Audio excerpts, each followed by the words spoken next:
Afternoon, people, it's me again at the man cave, Moorland Bikers man cave. Another how short this is going to be, I don't know. Another local bimble, let's put it that way. There's always a reason for it, isn't there, you know? And this one, I've come by a cheap, they call them thumb cameras, I think they are. It's only cheap, but I thought it might serve a purpose. And it looks like it has done.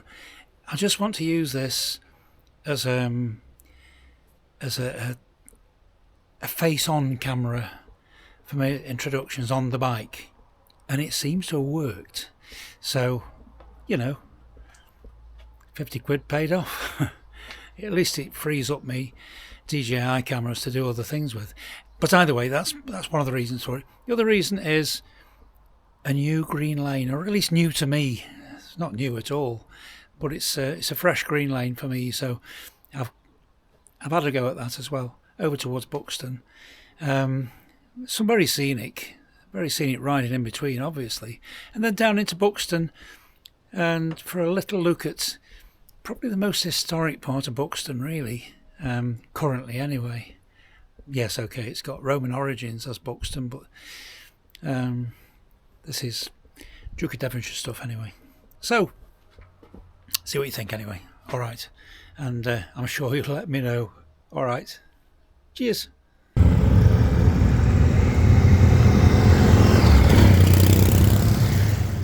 Well, good morning, people, and welcome back. We're on another little local ride this morning. I'm going to try out another little camera. The one I'm speaking to you on at the minute, it's a cheap little camera. It's just, I'm hoping it will fulfill a purpose, which is just a camera for me to speak to at the beginning of the video, that's all. It looks straight at me. A piece to camera, I suppose you'd call it. But like I say, it's only a cheapie, so it's worth a try. But suffice it, oh right, speaking of cameras, results are in. Chin mount wins, so I'll just take a little bit more time in editing to sort any movement out that shouldn't be there. Plus there's a green lane I've been looking at for a couple of years now, but never got round to having a go at. It's only a short one, I think, and it looks as if it's okay, but more of that later.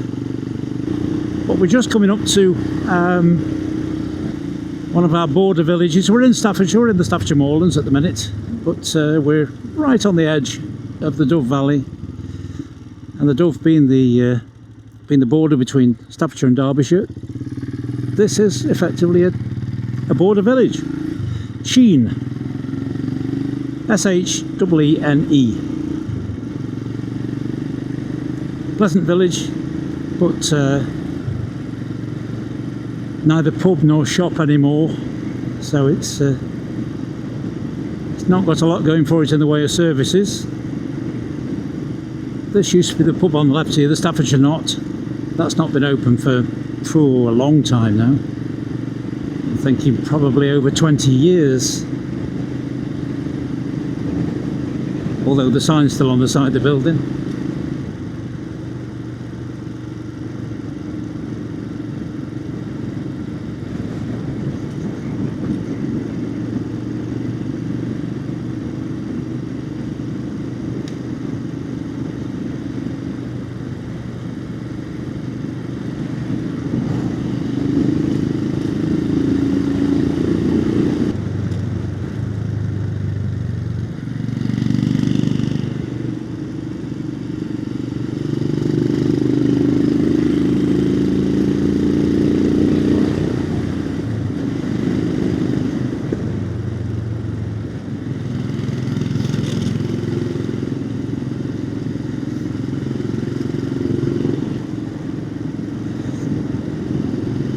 Now it's a lovely run across here.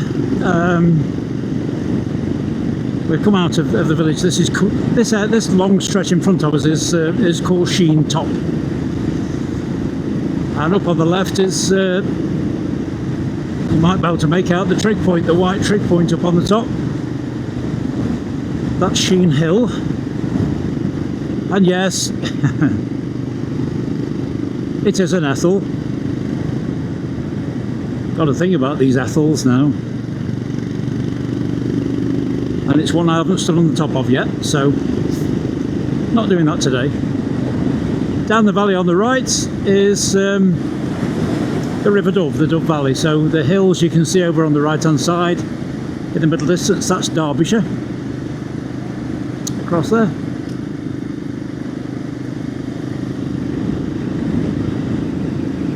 We will be crossing into Derbyshire, but not for a few minutes yet. And then across to the left of us, we've got a fantastic view out over the Staffordshire moorlands, literally the moorlands as well, over on the skyline.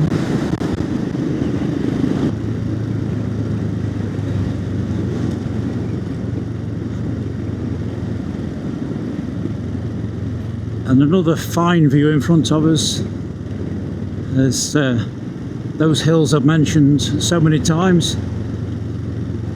Parkhouse and Crome Hills.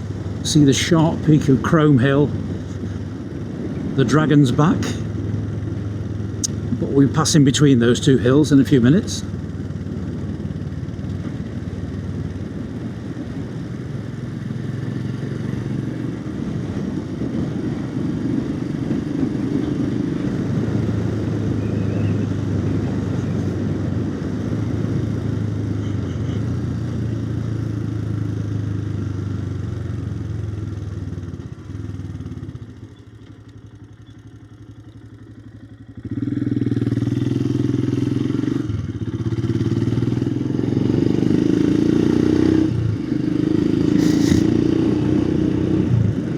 And this brings us into Longner again.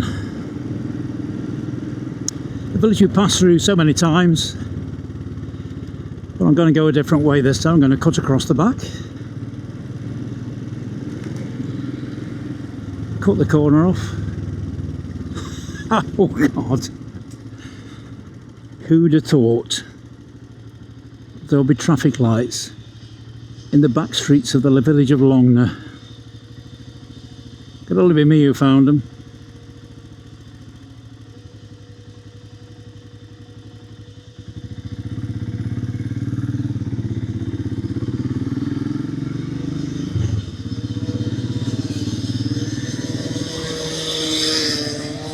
The former police house on the right here.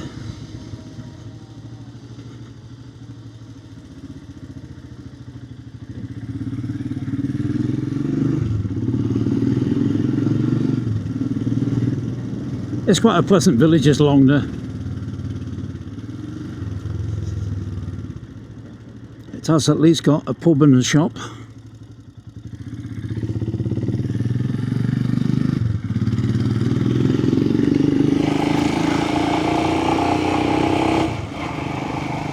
And a school and a fire station.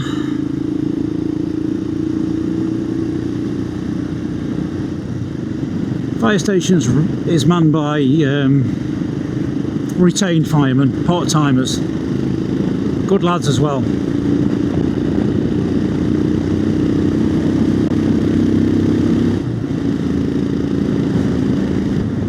Another set of lights in front of us. These are permanent ones though.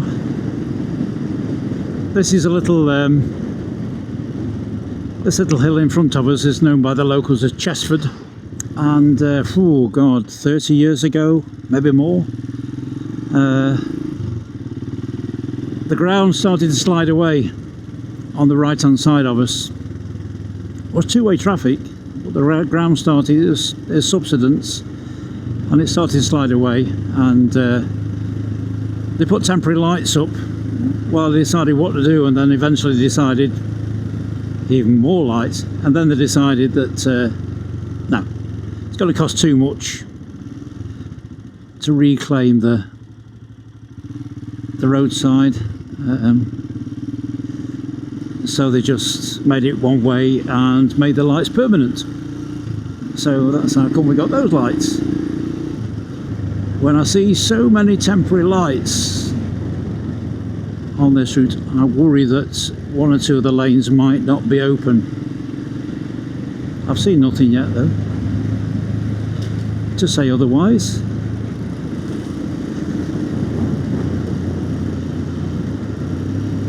So we come down to Glutton Bridge, which is the border.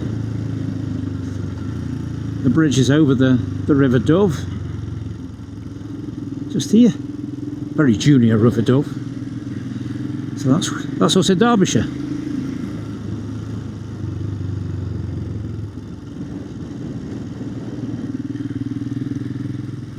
And this little lane's absolutely beautiful. Single track.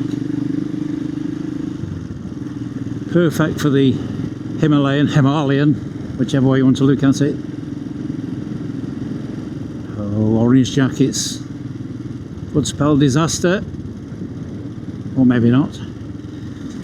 So this is Park House up on the right, Park House Hill. And then in front of us is Crome Hill.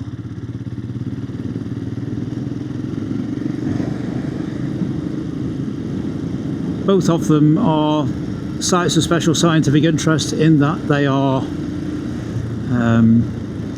reef limestone. So this was a seabed at some point, obviously. Not only are the SSSIs, but they are both, yes, they're both Ethels. About 425 metres, each of them.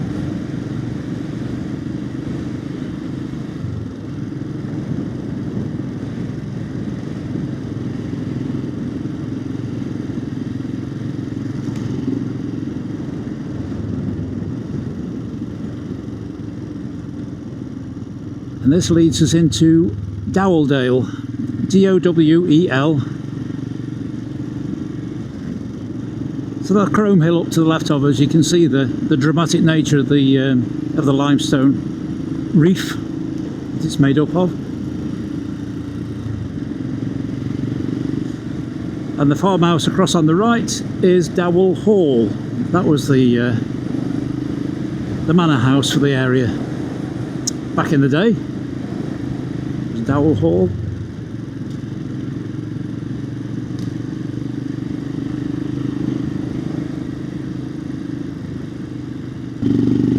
It's lovely up here.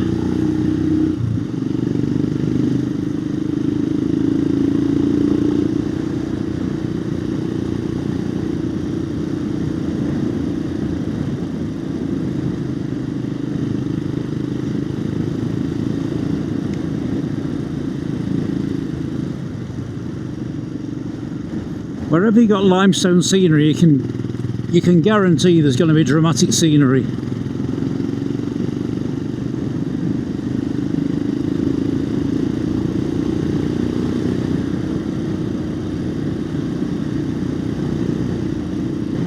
It's very hard stone is limestone, but it's very fractious. It's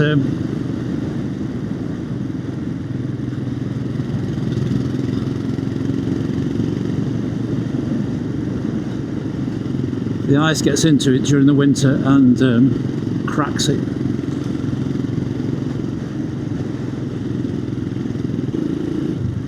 Lovely views opening up to us all the time.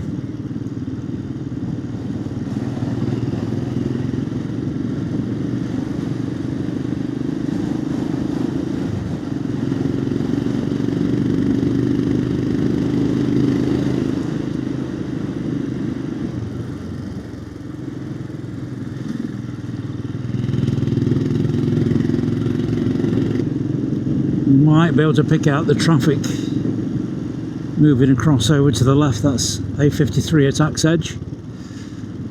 It's a lovely view across here, really is a nice view. Although I suppose there is a blot on the landscape down here, and this is High Edge Raceway, quarter-mile oval circuit for stock cars, hot rods, banger racing, that sort of thing, and speedway as well.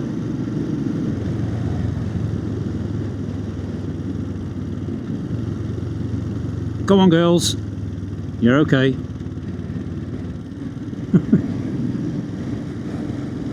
Yes, High Edge Raceway. It's been there for decades, been there for a long time.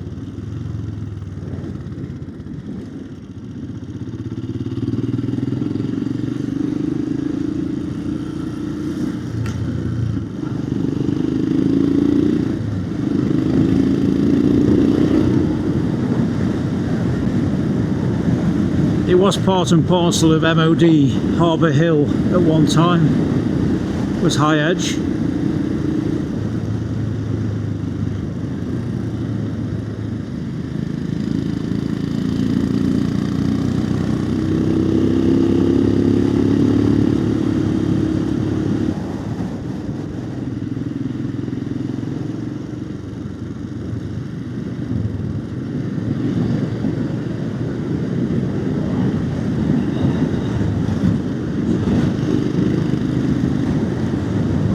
Yeah, the A53 is one of those necessary evils. It's a link to Buxton Road, and it's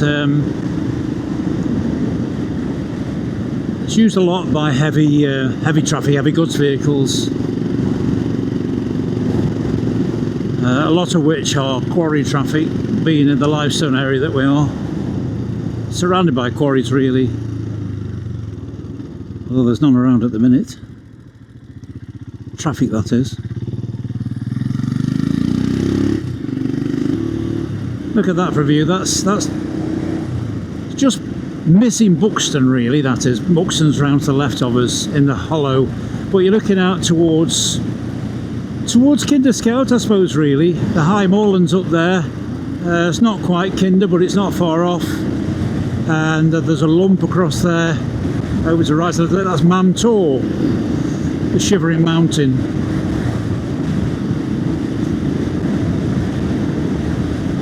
But we're going to take a little detour just down here. Little turn off to the left. Hopefully we'll get all the way across. It's a new one on me, this is, so if it starts to get technical I'll just turn around and come back, but from what I can see of it, it's okay.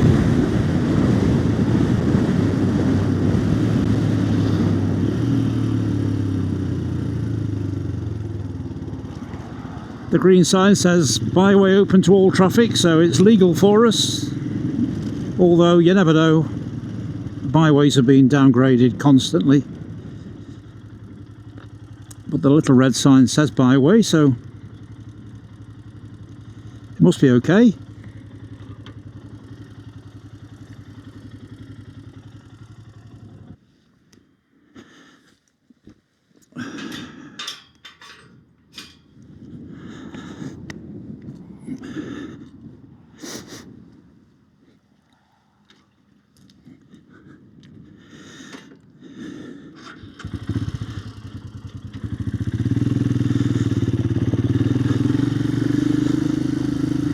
When I looked at it from the main road, it bothers me a little bit that the piles of rubble up in front of us might have been put there to block it, because that does happen from time to time.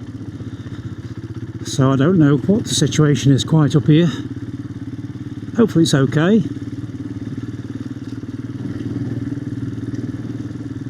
Oh yeah, it's okay. The track curves around to the left here.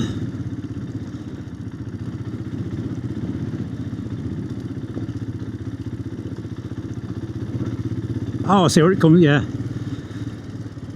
I've got a pretty good idea where it's going to come out. This is on the Cat and Fiddle Road. The A54. We won't go up to Cat and Fiddle today though.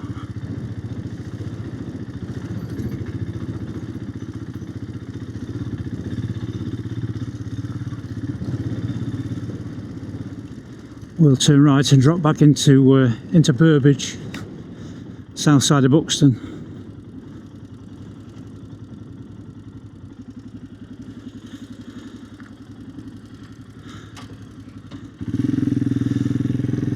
Really is a nice day for it.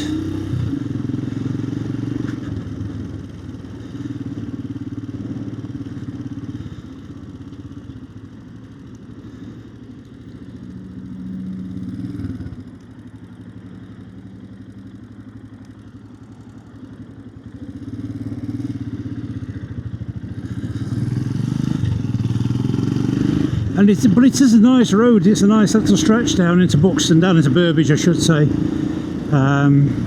Lovely set of bends, although I've just noticed the amber flashing lights, more roadworks. I suppose if they're sorting out the potholes, then we've got to accept it and expect it.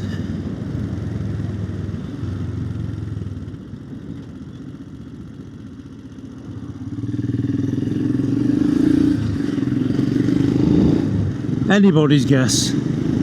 Anybody's guess.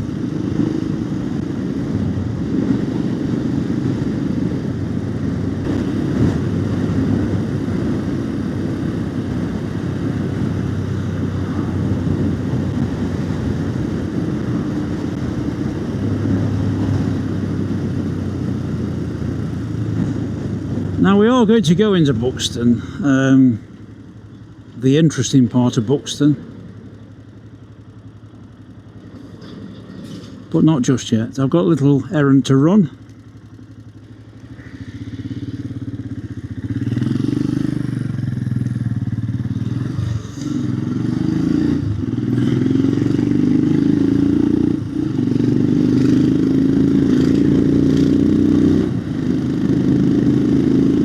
We're going to go across to Harper Hill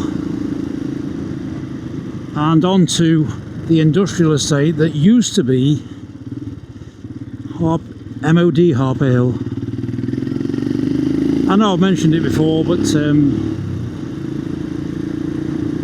across here the area to the right was a very secretive area. Certainly during the Second World War and afterwards, for that matter. There was all sorts of munitions development taking place across there.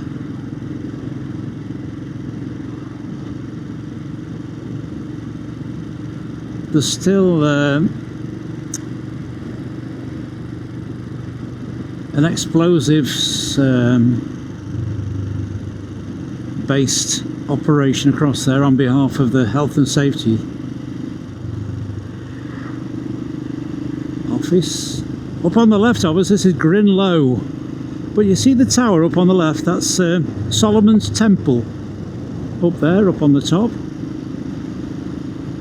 It's a folly. It's a folly that was built during the 1860s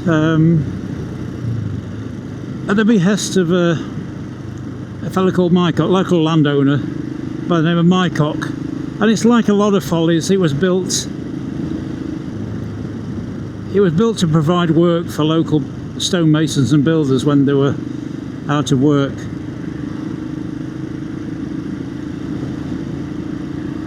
And give them some income. But it's a great viewpoint up there. Footpaths converge on it, and you used to be able to climb to the top inside up the staircase. I don't know whether you still can. But this little lot up here on the right, this is Harper Hill Industrial Estate, and I'm just going to nip up here. I'll switch the recording off while I'm negotiating through the factory units. It's just that old Blizzard here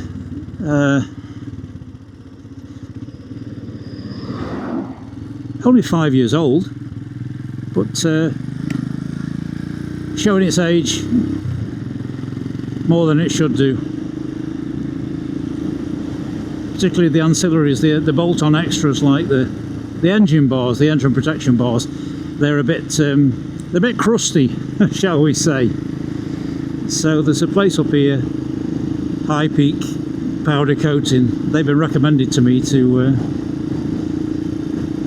get them sorted. So I'm going to pay a visit and see what they say. So I'll switch off for now, and I'll see you when I come away from the industrial units. Well, done and dusted. Well, I've agreed a price, let's put it that way. 60 quid to get me engine bars powder coated, like far better than painting is powder coating. So we're backtrack now across to the A53 and drop down into Buxton. There's just one little aspect of Buxton I'd like to show you. Now we're really coming into the most touristy part of Buxton, really. Pavilion Gardens on the right with the dome at the pavilion. On the right there, the Opera House on the right that we'll see a little bit closer in a couple of minutes. But what we have up on the left, you can just about make it out, is the Buxton Dome, if you like, or the Devonshire Dome. When it was built, it was the biggest unsupported dome in the world, but the building itself was paid for and built on behalf of the 5th Duke of Devonshire. Big landowners hereabouts, the Devonshires, but it was his stables basically.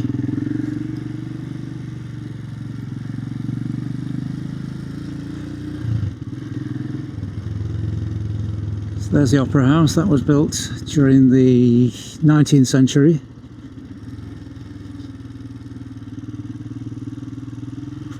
Very well known and very much appreciated locally. The grassy area in front of us, this is the slopes. And then we come round to the real showpiece, which is the Crescent Hotel. Oh, tipping the wink to well dressing. This is St Anne's Well here, and we're in well dressing season, and the wells have always been dressed for centuries to say thank you for the rain and the crops around the area. Nice one, is that? Yeah. Yeah, so this is the Crescent Hotel, built by the 5th Duke of Devonshire again. Took the inspiration from the Royal Crescent in Bath, or should I say Bath. About 1860. No, it wasn't. 1760. Yeah, let's get it right. Everything around here is Cavendish, because Cavendish was the family name of the Devonshires. Difficult to get away from the Devonshires, really. I mean, I did some work at Eastbourne with the coaches, and a lot of the seafront, the buildings on the seafront at Eastbourne, are originally Devonshire properties.